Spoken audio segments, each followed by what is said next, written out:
The cat maiden. Two fairies were debating if it was possible for a living being to change its nature. One said yes, but the other said no. To settle the dispute, the first fairy turned a cat into a maiden with her wand. She said to the second fairy, "Now, let's see what happens." The fairy got the cat maiden married to a young man.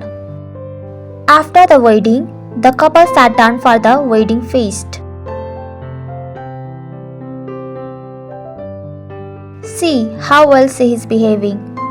Who could tell that yesterday she was but a cat? Surely her nature has changed," the first fairy said to the second. "Wait a minute," replied the second fairy. She let loose a mouse into the room with a flick of her wand. As soon as the bride saw this, she jumped up from her seat and started chasing the mouse.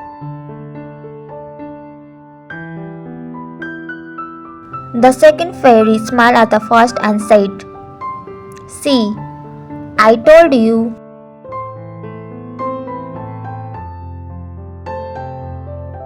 Moral: the true nature of a person doesn't change.